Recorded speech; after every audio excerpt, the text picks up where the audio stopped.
नमस्कार सम्पूर्णमा म तुषार अधिकारी अखिल नेपाली विद्यार्थी सङ्घको केन्द्रीय समिति सदस्य। आज तपाईहरूका सामुन्नेमा अखिल नेपाली विद्यार्थी सङ्घको केही सामान्य जानकारी अथवा यसको सर्ट इन्ट्रोडक्सनलाई लिएर प्रस्तुत भएको छु। आशा गर्दछु कि यो भिडियो तपाईहरूलाई मन पर्नेछ र मन परेको खण्डमा चाहिँ लाइक, सेयर र सब्स्क्राइब चाहिँ गरिदिनु होला। अब सर्वप्रथम त हामीले अखिल नेपाली विद्यार्थी सङ्घको विषयमा भन्दै गर्दाखेरि हामी मध्ये कतिलाई चाहिँ विद्यार्थी सङ्गठन अथवा विद्यार्थी सङ्घहरू भनेको के हुन् भनेर पत्तो नहुन सक्छ। त्यो अवस्थामा चाहिँ विद्यार्थी सङ्घ भनेको चाहिँ विद्यार्थी सङ्घ चाहिँ याद गरौँ है त। विद्यार्थी सङ्घ भनेको चाहिँ विद्यार्थीको विभिन्न समस्याहरू हुन्छन् कलेजमा, स्कुलमा अथवा विभिन्न शैक्षिक संस्थामा रहेको समस्यालाई उठान गर्नका निमित्त गठन गरिएको विद्यार्थी सङ्गठन हो। यो पार्टीगत रूपमा नि हुनसक्छ, स्वतन्त्र रूपमा पनि हुनसक्छ, यो जुन कुनै स्वरूपमा हुनसक्छ।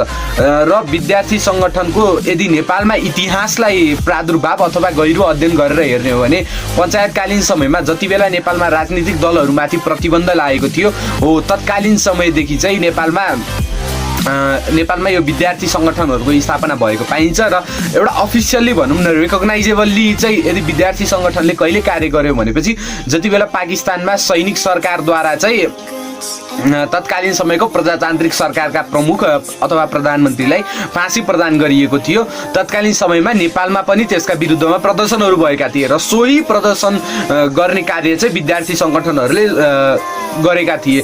र सोही सङ्गठनको आडमा नै अथवा विद्यार्थी सङ्घहरूको आडमा नै तत्कालीन समयका राजनीतिक दलहरूले पनि आफ्नो राजनीतिक क्रियाकलापलाई अघि बढाउँदै लगे र विभिन्न राजनीतिक दलहरूले विभिन्न विद्यार्थी सङ्गठन अथवा आफ्नो भातृ संस्थाका रूपमा चाहिँ विद्यार्थी सङ्गठनहरूलाई स्थापित गराउँदै गए हो। यही क्रममा जति बेला यो सुरुवात भयो विद्यार्थी सङ्गठनहरूको स्थापना गर्ने एउटा होडबाजी चल्यो तत्कालीन समयमा त हो। एउटा प्रारब्धका हिसाबले हेर्ने विद्यार्थी सङ्गठन असाध्यै राम्रो हो। किनभने यसले विद्यार्थीलाई एउटा नेतृत्वको भावना दिन्छ, विद्यार्थीको समस्यालाई उजागर गर्छ र शैक्षिक संस्थाहरूलाई चाहिँ एउटा के भनेपछि प्रपर एजुकेसनका निमित्त यसले चाहिँ मोटिभेट गराउँछ।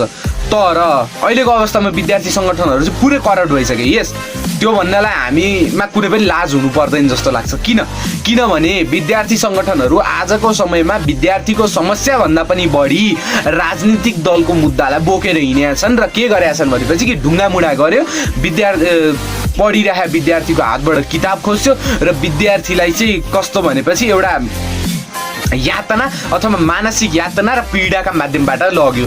अब उदाहरणका निमित्त हेर्ने भने विद्यार्थी सङ्गठनहरू जसले चाहिँ विद्यार्थीको एउटा समस्यालाई बुझिदिनु पर्थ्यो उनीहरूले के गरिरहेका छन्, यदि कतै विद्यार्थीहरूले स्वतन्त्रपूर्वक रूपमा आफ्नो फी घटाउनका निमित्त आन्दोलन गरिरहेका छन् भने तत्कालीन समय ब्यानर लाने, झन्डा लाने, यो हाम्रो विद्यार्थी सङ्गठनको हो भन्ने प्रचार प्रसार गरिदिने हो। सो कार्यले गर्दा चाहिँ विद्यार्थी सङ्घहरू भ्रष्ट भएका छन् र विद्यार्थी सङ्गठनको नामै एउटा कोल्याप्स हुन पुगेको छ। अब आखिरमा अखिल नेपाली विद्यार्थी सङ्घ चाहिँ के हो, अब यो विषयमा चाहिँ हामी प्रवेश गरौँ है त। अखिल नेपाली विद्यार्थी सङ्घ भनेको स्वतन्त्र र मौलिकता बोकेको विद्यार्थी सङ्गठन हो। याद गरौँ है त, स्वतन्त्र र मौलिकता बोकेको कि आफ्नो राष्ट्रको प्रतिमानलाई नि बोकेको विद्यार्थी सङ्गठन हो। याद गरौँ त, अखिल क्रान्तिकारी, त्यसपछि गएर विद्यार्थी सङ्घ, यता हाम्रो नेपाली काङ्ग्रेसको ती सम्पूर्णको प्रतिमान के हो? एउटाको प्रतिमान पुँजीवाद, अर्कोको प्रतिमान समाजवाद। त्यो कता छ भनेपछि एउटा युरोप, अर्को रसिया, चाइना, जतासुकै होस् न एउटा कम्युनिजमको धारा बोकेको छ जसले नेपाललाई आधार मान्दैन। तर अखिल नेपाली विद्यार्थी सङ्घले बोकेको राजनीतिक सिद्धान्त राज्य राष्ट्र र अर्को एउटा चाहिँ हाम्रो शहीदता दर्शन, यो नेपालका वेद पुराण मुन्दुम त्रिपिटक अथवा भन्नुपर्दा बौद्ध, जैन, किरात, बोन लगायतका धर्म जसको चाहिँ नेपालमा नै उत्पत्ति भएको थियो हो, ती धर्म ग्रन्थहरूको अध्ययन र त्यसबाट निक्लेको राजनीतिक तथा सामाजिक सिद्धान्तलाई आधार मानेर चल्ने विद्यार्थी सङ्गठन हो। त अब यसका विषयमा जानकारी दिनुभन्दा पूर्व हामीले चाहिँ यति थाहा पाउनुपर्छ कि अखिल नेपाली विद्यार्थी सङ्घ जरो किलो महाअभियानसँग सम्बन्धित रहेको छ। त जरो किलो महाअभियान भनेको के हो?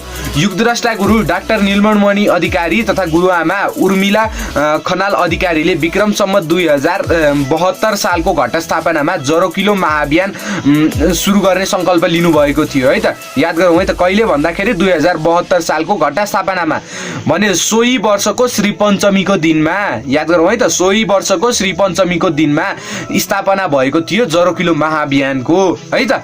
नेपाललाई नयाँ वैश्विक याद गरौँ है त नेपाललाई नयाँ वैश्विक संरचनाको केन्द्र बनाउने उद्देश्य राखेको जरो किलो महाअभियानमा धार्मिक सामाजिक आर्थिक राजनीतिक शैक्षिक लगायतका क्षेत्रमा काम गर्ने विशिष्टीकृत संस्थाहरू छन् र सोही विशिष्टीकृत संस्थाहरूमध्येकै एक हो अखिल नेपाली विद्यार्थी सङ्घ।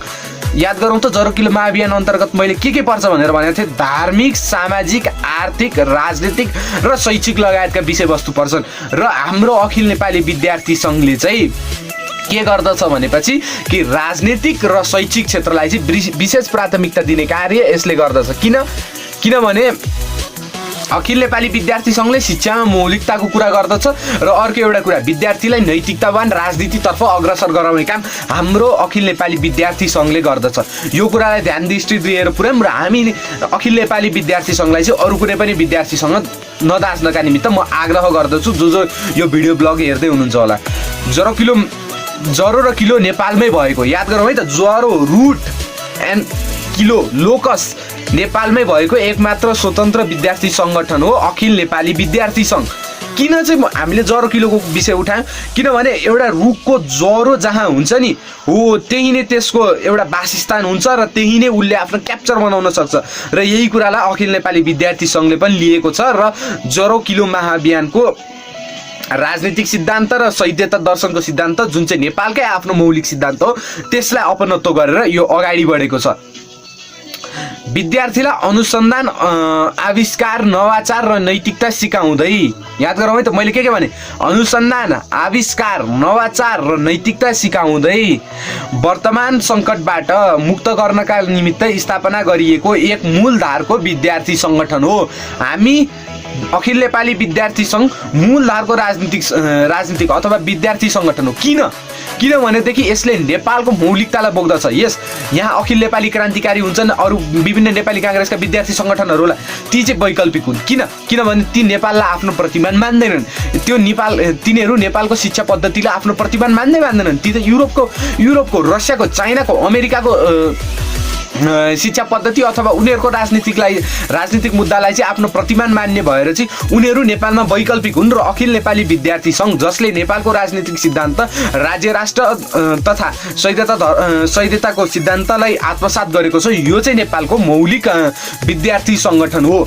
म यति कुरा चाहिँ ठोक्का भनेर भन्दछु।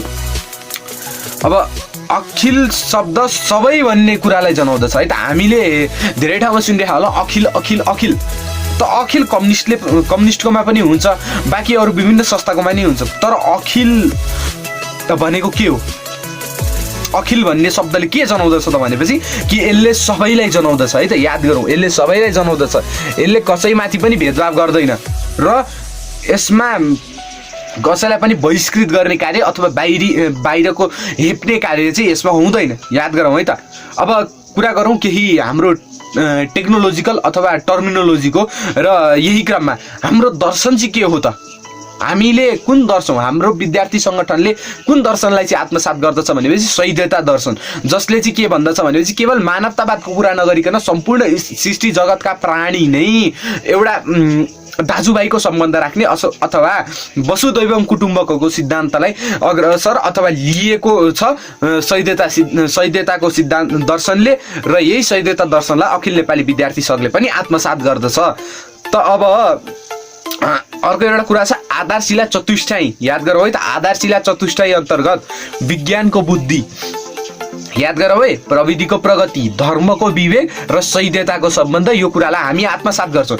जहाँ अरू विद्यार्थी सङ्गठनहरू भने केवल ढुङ्गामुढामा व्यस्त छन् तब हामी के भन्दछौँ विज्ञानको बुद्धि प्रयोग गरिनु पर्दछ प्रविधिको प्रगति प्रयोग गरिनु पर्दछ धर्मको विवेकलाई आत्मसात गरिनु पर्दछ र सम्पूर्ण बीच सैद्धान्तको सम्बन्ध कायम गरिनु पर्दछ। यो हाम्रो विद्यार्थी सङ्घको भनाइ हो। र अब हाम्रो राजनीतिक सिद्धान्त के हो त?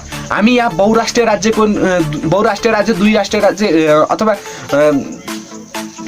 अथवा अन्य विभिन्न राष्ट्र राज्यका विषयमा सुन्छौँ जसले चाहिँ के भन्दछ भनेपछि nationality is describe by his caste or the religion that his own भन्ने कुरालाई त्यसले चाहिँ सम्बोधन गर्छ भने हामी राज्य राष्ट्रका पक्षमा छौँ जसले के भन्दछ भनेपछि कि तिम्रो राष्ट्रियता जाति धर्म भाषा आदिले तय गर्दैन तिम्रो राष्ट्रियतालाई तय गर्छ तिमी बस्ने भूगोलले जहाँको तिमी नागरिक हो त्यो भन्ने राजनीतिक सिद्धान्त हो राज्य राष्ट्र, र त्यसैलाई हामी मान्दै आएका छौँ। र हामी समाज विकासको सिद्धान्तमा स्थितिगत्यात्मक प्रगतिवादको कुरा गर्छौँ। भन्नुको अर्थ कि समय सँगसँगै सकारात्मक परिवर्तन हुँदै जानु पर्यो हो, यही कुरालाई हामी आत्मसात गर्दछौँ, अर्थात् स्थितिगत्यात्मक प्रगतिवाद। अर्को एउटा छ हाम्रो सैद्यता अर्थतन्त्र। यसको अर्थ के कि पुँजीवादले के भन्छ कि जोसँग पुँजी छ उसले मात्र गरी खाओस्। यता हाम्रो कम्युनिस्टले के भन्छ कि धनीसँग लुट्ने गरिबलाई दिने। तर सैद्यता अर्थतन्त्रले के भन्छ भनेपछि कि राज्यद्वारा प्रदान गरिनुपर्ने आधारभूत तत्त्व जस्तै घाँस बाँस कपास शिक्षा स्वास्थ्य खानेपानी आदि कुरालाई चाहिँ निशुल्क अथवा राज्यद्वारा चाहिँ प्रत्याभूत गरिने, सम्पूर्ण नागरिकलाई आधार स्तरसम्म उसको हरेक एउटा डेभलपमेन्टको प्रोसेसलाई चाहिँ राज्य स्तरले नै आधार दिने र उसलाई चाहिँ एउटा स्वतन्त्र रूपमा गरी खाने, उसको पौरखद्वारा चाहिँ जुन कमाइ उसले गर्छ हो त्यो कमाइ चाहिँ उसको हो भन्ने मान्यता यो सैद्यता अर्थतन्त्रले राख्दछ। र दृष्टिकोण के छ? वैज्ञानिकतायुक्त धर्म र धार्मिकतायुक्त विज्ञान। भन्नुको अर्थ धर्मभित्र हामी विज्ञानलाई हेर्छौँ र विज्ञानद्वारा चाहिँ धर्मको अध्ययन गर्छौँ। याद गरौँ है त। अब हाम्रो कार्य पद्धति कस्तो छ भनेपछि अनुसन्धानात्मक कार्य पद्धति छ। हामी अनुसन्धानमा विश्वास राख्छौँ। अर्को एउटा उद्यमशीलतामा हामी विश्वास राख्छौँ। हामी चन्दा अथवा दानमा विश्वास, हामी चन्दा आतङ्कित चन्दा, अझै भन्नुपर्दा स्पेसिफाइड भएर भन्नुपर्दा आतङ्कको चन्दामा हामी विश्वास राख्दैनौँ र हामी विकास, एउटा सकारात्मक विकासका हामी पनि पक्षधर हौँ। सङ्गठन पद्धति हाम्रो कस्तो छ? धेरैजना सुन्छौँ नि सामूहिक नेतृत्व भनेर, र आफ्नो संस्थालाई चाहिँ खाल्डोमा पुर्याएको देख्छौँ नि। हामी त्यस्तो छैनौँ। हामी विशिष्टीकृत नेतृत्वलाई आत्मसात गरेका छौँ। हाम्रोमा विशिष्टीकृत नेतृत्व छ, सामूहिक कर्तृत्व। भन्नुको अर्थ कि सामूहिक रूपमा हामी काम गर्दछौँ। विशिष्टीकृत नेतृत्व हुन्छ, सामूहिक कार्य हामी गर्दछौँ र संस्थागत अपनत्व गर्दछौँ अथवा संस्थागत स्वामित्व चाहिँ हामी गर्दछौँ। किनभने एउटा संस्थाको विशिष्टीकृत नेतृत्वले निर्णय गरेर काम गरिसकेपछि चाहे त्यसको परिणाम जस्तो सुकै होस्, सकारात्मक वा नकारात्मक, हामी चाहिँ त्यसको स्वामित्व लिन्छौँ र हो यदि हामी गल्ती गरेको छौँ भने हामी गल्ती गरेको छौँ भन्नलाई तयार छौँ।